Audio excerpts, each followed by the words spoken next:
देखो होता क्या है कि जो भी तुमने ये फोर्सेस पढ़े, नॉर्मल फोर्स, बात मत करो, सुन लो, है ना। बार बार मैं नहीं बोलना चाहता हूँ। नॉर्मल फोर्स, फिर टेंशन फोर्स, फिर आपने अभी पढ़ने वाले हो फ्रिक्शन फोर्स, है ना। ये जितने भी फोर्सेज हैं, ये सभी टाइप होते हैं इलेक्ट्रोमैग्नेटिक फोर्सेज। इसके टाइप होते हैं इलेक्ट्रोमैग्नेटिक फोर्स। पहले तो आप इसको लिख लो कि all are the types of electromagnetic. हाँ, ये मैग्नेटिक फोर्स दैट्स यूर वहां पे लिखो। हाँ, इलेक्ट्रोमैग्नेटिक फोर्स क्यों होते हैं? क्योंकि यहाँ पे चार्ज चार्ज इंटरेक्शन होता है। इसकी वजह से होते हैं चार्ज चार्ज।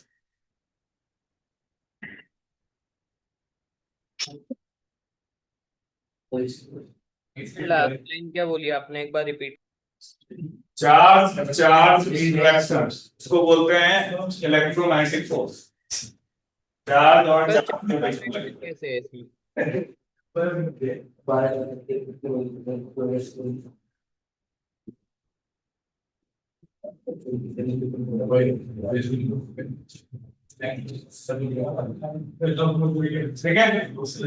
अरे वो अरे कौन बात कर रहा है? मना करने में भी बात कर रहा है। बड़ा चीगा लगा था तेरे को वहां पे। हाँ?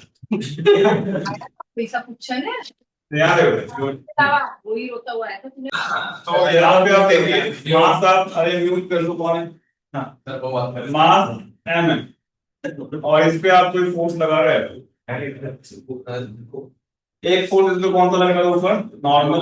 नीचे कौन सा लग रहा था? एम। अरे वो इधर देखो, अभी तक जो भी अपन ने सवाल सॉल्व किए, जो भी अपन ने क्वेश्चंस किए एनएलएम तक, उसमें हम क्या मानते हैं? दोनों बॉडी परफेक्टली स्मूथ है। स्मूथ का मतलब बिल्कुल उनके बीच में कोई भी इरेगुलरिटीज नहीं है। इन रियलिटी ऐसा होता नहीं। जब ये कॉन्टेक्ट सरफेस को आप माइक्रोस्कोपिक लेवल पे देखोगे, किस पे देखोगे? माइक्रोस्कोपिक लेवल पे। इसमें कुछ इस तरीके से नजर आएगा। हाँ, इस तरीके से कुछ रफ सरफेस नजर आएगा। ये सब सिमिलरली ग्राउंड का भी देखोगे, वो कैसे नजर आ रहा होगा? इस तरीके से रफ सरफेस है। इस तरीके से ये दोनों कांटेक्ट होते हैं। इसको क्या बोलते हैं अपन? इंटरलॉकिंग या इरेगुलरिटी बोल सकते हैं। इरेगुलरिटी इन सरफेसेस। तो जो अभी तक हमने पढ़ा एनएलएम में, उसमें क्या मानते थे? बिल्कुल ये फ्लैट है, कोई भी इरेगुलरिटी नहीं, स्मूथ सरफेस। ऐसा रियल होना पॉसिबल। एनएलएम जो पढ़ा वो आइडियल केसेस में पढ़ा, कितना पढ़ा? आइडियल। लेकिन रियलिटी में क्या होगा? जैसे जैसे अपन आगे चैप्टर्स बढ़ते जाएंगे, वैसे हम रियलिटी पढ़ते जाएंगे। सबसे पहले क्या पढ़ा था? Smooth circular possible. अभी पढ़ रहे हैं फ्रिक्शन। आगे जब लोकेशन करोगे तो मास से पुली होना है, होता है क्या रियल में? नहीं, उसमें हम पढ़ेंगे मास वाली पुली, है जो कि रियल में एग्जिस्ट करती है। पहले यहाँ पर आइडियल पढ़ते हैं। आइडियल क्यों पढ़ते हैं? क्योंकि आइडियल से हमें आइडिया मिलता है रियलिटी का। बात समझ में आ रही है? ठीक। अब देखो यहाँ पे हमने जब माइक्रोस्कोपिक लेवल पे देखा तो दोनों सर्फेस में क्या नजर आया? इरेगुलरिटी। क्या? अब जब आप बस बॉडी को खींचोगे या चलाने की कोशिश करोगे तो क्या होगा? ये क्या ऐसे रखे हुए हैं? अभी कोई फोर्स लग रहा है क्या? तो ये आप देखो, समझने के लिए है ना। और ये इनके बीच में हमारा ऐसे कुछ फंसे हुए इंटरलॉकिंग है ना। अभी जब ये दोनों साथ में, कोई फोर्स नहीं लग रहा, इनको चलाने की कोशिश नहीं कर रहा, कोई फोर्स लगेगा कि इनके बीच में? नहीं लगेगा। केवल कंप्रेसिंग वाला फोर्स लग रहा है, नॉर्मल लग रहा है। लेकिन जब आप इनको स्लिप करने की कोशिश करोगे, क्या फोर्सेस लगेंगे? जब आप इनको चलाने की कोशिश करते हो तो इनके बीच में जो ये बॉन्ड बने हुए हैं ना, इन बॉन्ड की वजह से जो इलेक्ट्रोमैग्नेटिक फोर्स क्रिएट हो रहा था, इसके दो कंपोनेंट होते हैं। एक कंपोनेंट क्या होता है? Normal force. और एक कंपोनेंट होता है जो पैरेलल टू द सरफेस आता है, उसे क्या बोलते हैं? Frictional force. क्या बोलते हैं? Frictional force. और ये दोनों फोर्स का जो रिजल्टेंट होता है उसको बोलते हैं कांटेक्ट फोर्स। क्या बोलते हैं बेटा? कांटेक्ट। फिर से देखो मैं क्या बोला। ये जो इरेगुलरिटीज हैं, इसके बीच में एटम्स होंगे, होंगे नहीं होंगे? यहाँ पे भी एटम्स होंगे। इनके बीच में क्या चार्जेज है? उसकी वजह से क्या आपस में क्या और इनके बीच में फोर्सेस लगे। इस फोर्सेस के दो कंपोनेंट होंगे। कितने होंगे? दो कंपोनेंट। एक फोर्स को क्या बोलते हैं? तो ऊपर की तरफ नॉर्मल फोर्स। और एक को क्या बोलते हैं? Friction force. और इन दोनों का जो रिजल्टेंट होता है क्या बोलते हैं? Contact force. यानी जो ग्राउंड दूसरे बॉडी पे जो फोर्स लगा रहा है उसे क्या बोलेंगे अपन? Contact force. कांटेक्ट फोर्स का जो component parallel to the surface आएगा उसे कौन सा फोर्स बोलेंगे? फ्रिक्शन। परपेंडिकुलर से क्या बोलेंगे? नॉर्मल। लिख लो, मैं तो लिखवा रहा हूं, कॉपी में लिखो। नॉर्मल नॉर्मल जो ऑलरेडी मास लगा है। हाँ बेटा, नॉर्मल जो मिला है एक्स है, नॉर्मल जो मास का नॉर्मल हम मास यूज होता था। तो आप ऐसा लिखो कि ये फिगर वगैरह बना लो, जो कॉपी में बना जो ने यहाँ बनाए normal quantity.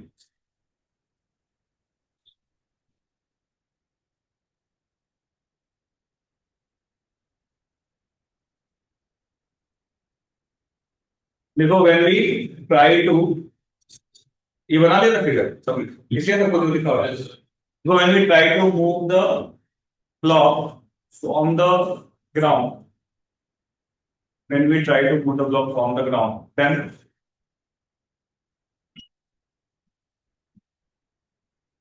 there will be a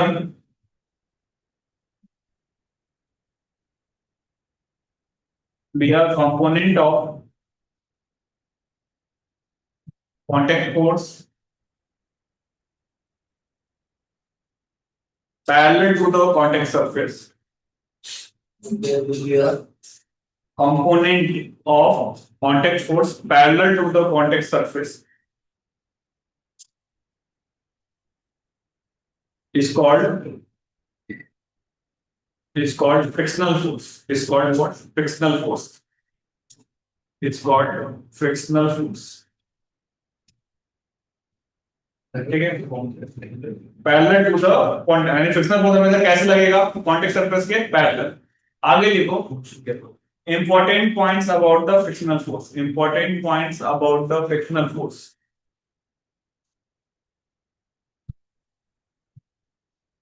पहला लिखो it always acts, it always acts, it always acts,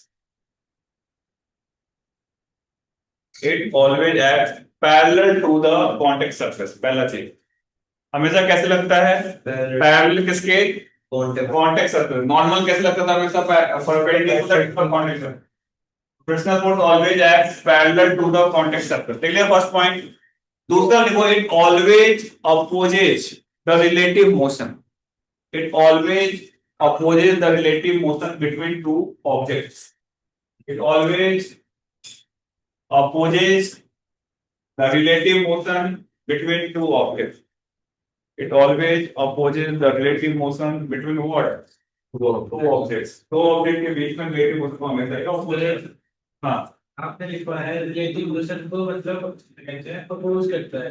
तो लाइक अगर कॉन्टैक्ट सरफेस और ऑब्जेक्ट दोनों एक ही साथ मूव करते हैं तो कोई फ्रिक्शन फोर्स नहीं लगेगा। क्या बेटा? लाइक कॉन्टैक्ट अगर मूव एक साथ मूव कर रहे हैं और उसके रिलेटिव कोई स्लिपिंग नहीं हो रही तो कोई फ्रिक्शनल फोर्स नहीं लगेगा। स्लिपिंग हो रही है तो लगेगा। यस और नो? अच्छा, अब आगे लिखो types of frictional force. Types of frictional force. Frictional force का टाइप देखो। सबसे पहला है स्टैटिक फ्रिक्शन। क्या है? इसको मैं एग्जांपल इसमें समझाऊंगा। स्टैटिक ऑब्जेक्ट रिलेटिवली रेस्ट पे होता है तब लगता है ये। हाँ, स्टैटिक फ्रिक्शन। दूसरा है बेटा लिमिटिंग फ्रिक्शन। Limiting friction. तीसरा है आपका काइनेटिक फ्रिक्शन। ये तीनों आपको पढ़ना है सिलेबस में गिवन। इसके अलावा एक और फ्रिक्शनल फोर्स होता है, वो बोलते हैं रोलिंग फ्रिक्शन। क्या बोलते हैं? Rolling friction. ये तीन पढ़ने हैं स्टार्टिंग बात है। Rolling friction, static friction, limiting friction, फिर क्या होता है काइनेटिक फ्रिक्शन, और फिर क्या होता है रोलिंग फ्रिक्शन। रोलिंग फ्रिक्शन नहीं पढ़ना, कौन कौन से पढ़ना है? स्टैटिक, लिमिटिंग और व्हाट? काइनेटिक। क्या तुम्हें मेरी बात समझ में आ रही है? अच्छा, अब देखो आगे। देखो फ्रिक्शन की जो मैक्सिमम वैल्यू होती है वो होती है म्यू इनटू एन के बराबर। किसके बराबर होती है? फ्रिक्शन की वैल्यू नहीं, फ्रिक्शन की मैक्सिमम वैल्यू। फ्रिक्शन की जो मैक्सिमम वैल्यू होती है वो किसके बराबर होती है? Mu into N. लिख लो इसको, द मैक्सिमम वैल्यू ऑफ, सिर्फ पॉइंट पे लिखो। कितने पॉइंट हो गए थे? तो अच्छा, उसी के नीचे लिखो नोट पॉइंट डाल के, the maximum value of frictional force. The maximum बता दो क्या है सबका मतलब। The maximum value of frictional force, ये एक्सपेरिमेंटली अपन ने किया है, निकाला है। Maximum value of frictional force is mu into N. N क्या था? नॉर्मल। म्यू क्या है? म्यू को बोलते हैं कोएफिशिएंट ऑफ फ्रिक्शन। और लिख लो mu is the coefficient of friction. Coefficient, coefficient of what? Friction. Coefficient of friction. Mu is the coefficient of friction. अब कोएफिशिएंट ऑफ फ्रिक्शन डिपेंड किस पे करेगा, लिखो मैं समझाता हूँ। नॉर्मल से क्या जान पहचान है आपकी, पढ़ चुके हैं एंडुलम।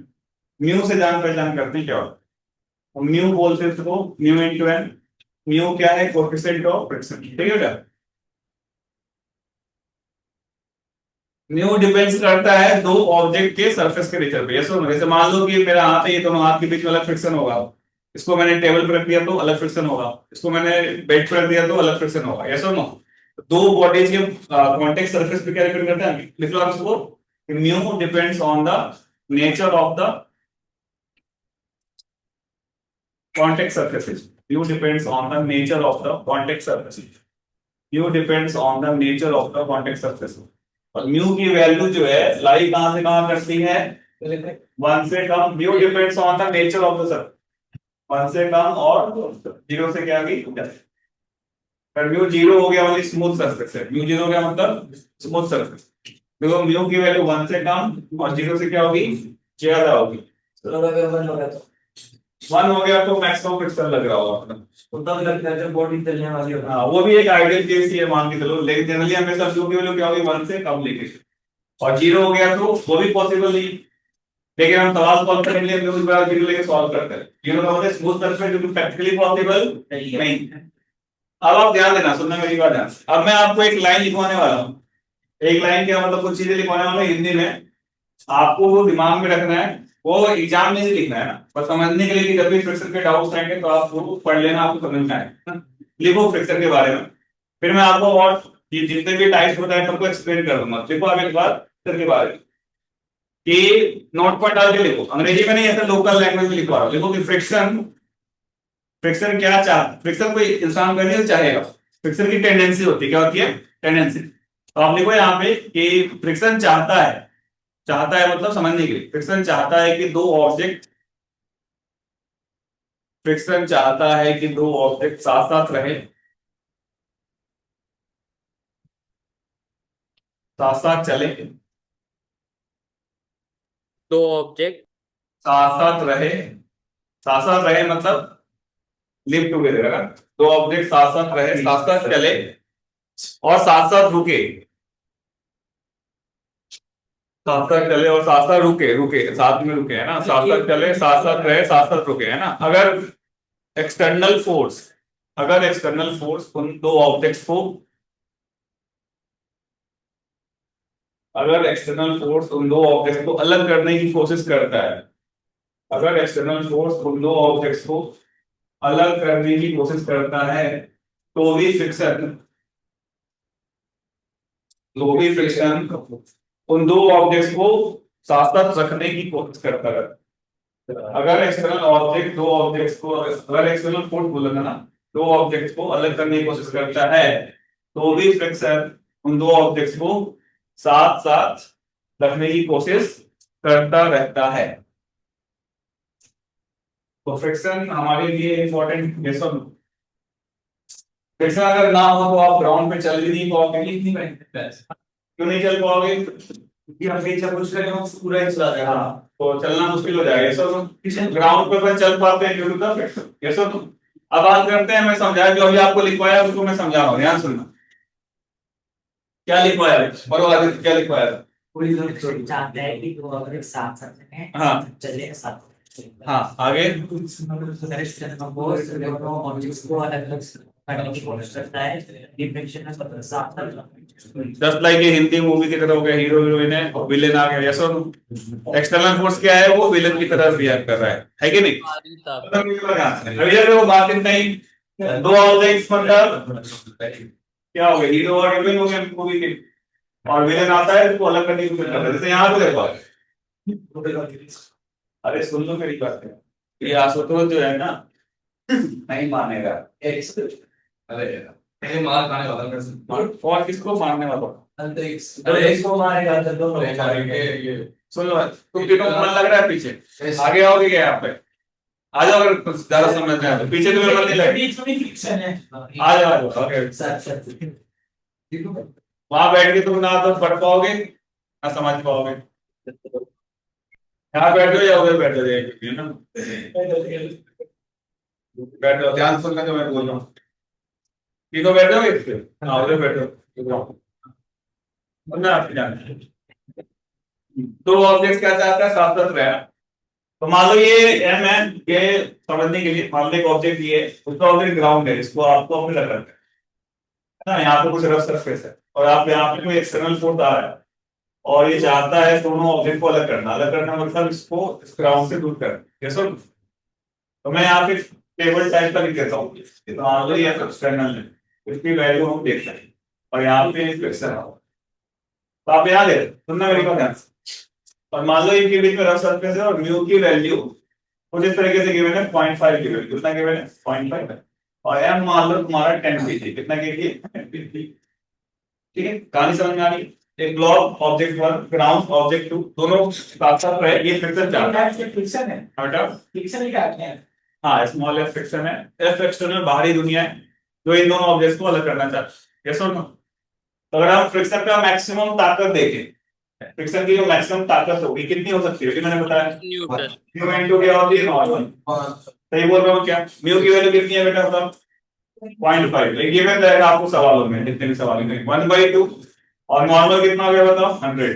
तो फ्रिक्शन की मैक्सिमम ताकत कितनी है 50 न्यूटन। कितनी है 50 न्यूटन। इसको आप राइट लिखो। नॉर्मल वो है तो मतलब एमडी के उसकी हाँ तो एक ही तो नॉर्मल होता है, अलग अलग चैप्टर में अलग अलग नॉर्मल आएगा।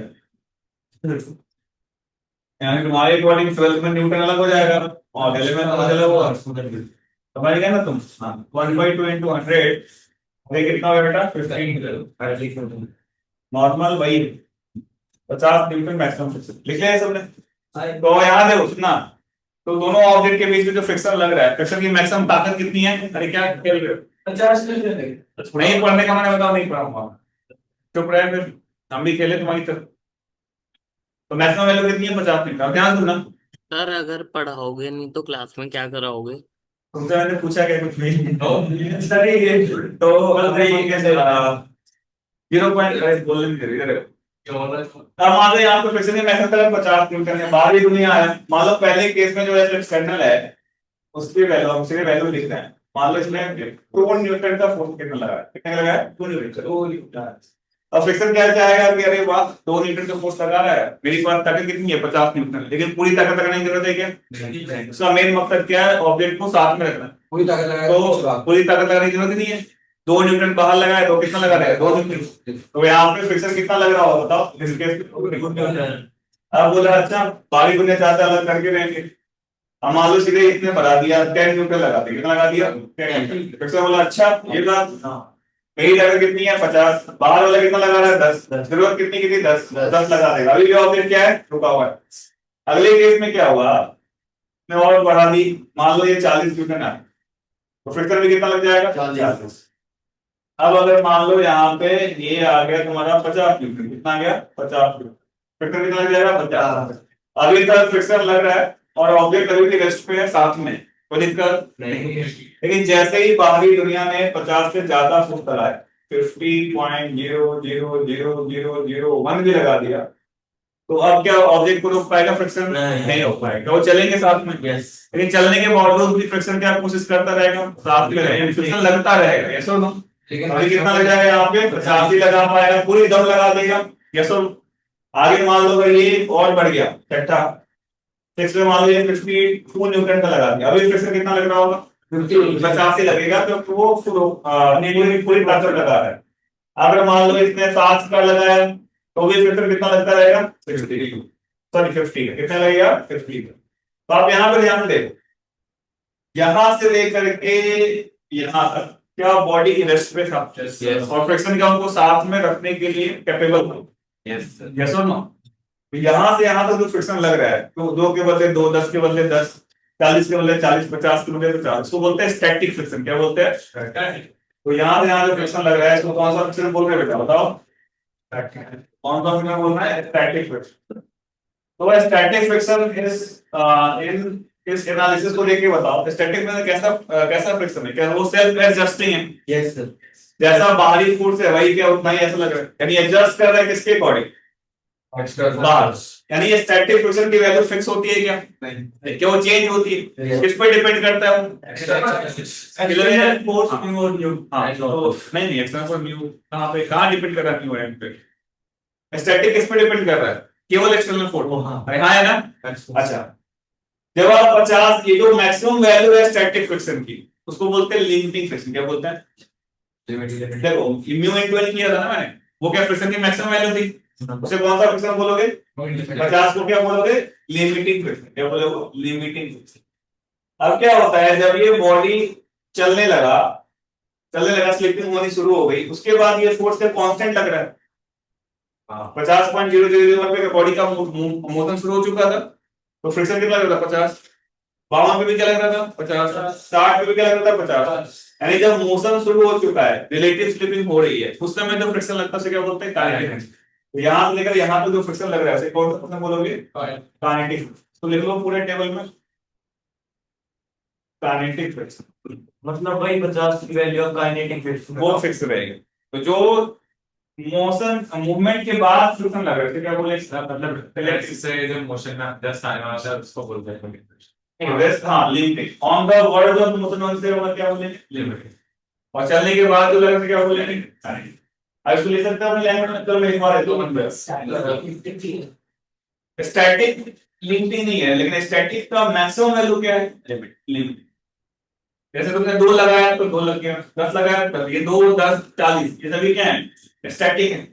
लेकिन जब मैं स्पेशल केस डिस्कस करूंगा स्टैटिक की मैक्सिमम ताकत कितनी है उसे क्या बोलेंगे? लिमिटिंग। और चलने के बाद जो फिसल है उसे क्या बोलेंगे?